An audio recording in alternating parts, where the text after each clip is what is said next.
प्रिय हो, आज केही सिकौँ विश्वासको पूर्ण निश्चयताको बारेमा।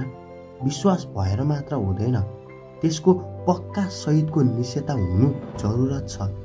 परमेश्वरले हाम्रो आवश्यकतालाई होइन, उहाँले हाम्रो विश्वासलाई जवाब दिनुहुन्छ। वर्षौंको दौडमा मैले पवित्र आत्माले भरिएका, परमेश्वरलाई प्रेम गर्ने र उहाँको भय मान्ने अनि पापबाट टाढा रहने थुप्रै निष्कपट विश्वासीहरूलाई भेटेको छु। यद्यपि तिनीहरूले पनि सोध्ने गर्दछन्, किन मैले परमेश्वरबाट सुनेको वा उहाँको उपस्थितिको अनुभव गरेको छैन।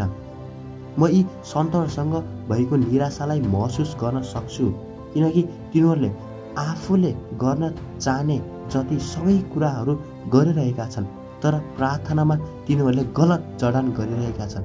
तिनीहरूसँग केही छन् कुरा गर्दा हामीले सामान्यतया तिनीहरूको सङ्घर्षको कारण पत्ता लगाउँछौँ।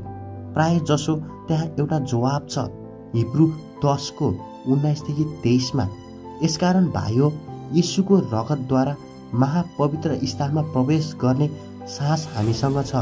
एक नयाँ र जीवित मार्ग, साँचो हृदय साथ विश्वासको पूर्ण निश्चयतामा खराब विवेक शुद्ध हुनको लागि छर्किएको र शुद्ध पानीले हाम्रो शरीरलाई धोइएको भई हामी परमेश्वरको समीपमा जाऊ। हामीले द्रुत रूपमा स्वीकार गरेको आशालाई दोधारमा नपरी दरिलोसँग थामी राखौँ, किनकि जसले प्रतिज्ञा गर्नुभयो उहाँ विश्वास योग्य हुनुहुन्छ।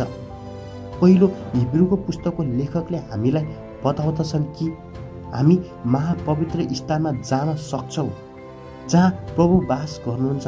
याद गर्नुहोस् कि यीशुले क्रुसमा आफ्नो प्राण त्याग्नु भएको समयमै मन्दिरको पर्दा माथिदेखि तलसम्म च्यातिएको थियो।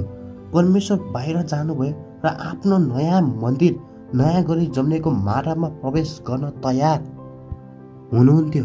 त्यसैले हामी नजिक आउँदा लाखौं माइल टाढाको सिंहासन कोठामा प्रवेश गर्न कल्पना खोज्नुको सट्टा हामी उहाँलाई आफू भित्र खोज्दछौँ, किनभने भित्र हुनुहुने परमेश्वरको आत्मासँग जोडिनु भनेको यीशु र पितासँग सिंहासनको कोठामा प्रवेश हुनु हो। हामी साहसका साथ आउनु पर्दछ भनी लेखकले हामीलाई बताएको कुरालाई ध्यान दिनुहोस्। हामी कसरी त्यस्तो निर्धक्क साथ उहाँको नजिक आउन सक्छौँ, किनकि उहाँले कल्वरीमा बगाउनु भएको उहाँको शाही रगतद्वारा उहाँको उपस्थितिमा जाने मार्ग उहाँले पहिले नै हाम्रो निम्ति प्रशस्त गरिदिनु भएको छ।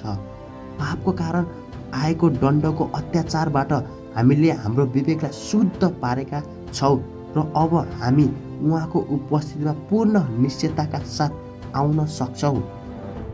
यो एक लापरवाहीको परिदृश्य होइन, यो एक तथ्य हो।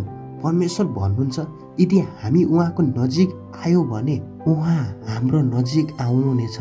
तापनि अधिकांशको सङ्घर्षको मुख्य कारण यो भनाइमा पाइन्छ, विश्वासको पूर्ण निश्चयता। हामी विश्वासमा आउनुपर्छ, किनकि धर्मशास्त्रले हामीलाई स्पष्ट रूपमा बताउँदछ, हिब्रू 11:6, विश्वास बिना परमेश्वरलाई प्रसन्न र सन्तुष्ट पार्न असम्भव छ, किनकि जो परमेश्वरको नजिक आउन चाहन्छ उसले यो विश्वास गर्नुपर्दछ कि परमेश्वर हुनुहुन्छ र उहाँलाई दृढतापूर्वक र लगनता साथ खोज्नेहरूलाई उहाँले प्रतिफल दिनुहुन्छ। यी शब्दहरू सुन्नुहोस्, विश्वास बिना उहाँलाई प्रसन्न पार्न असम्भव छ। केही समय लिनुहोस् र यी शब्दहरूलाई तपाईँको हृदयभित्र गहिरो गरी डुब्न दिनुहोस्।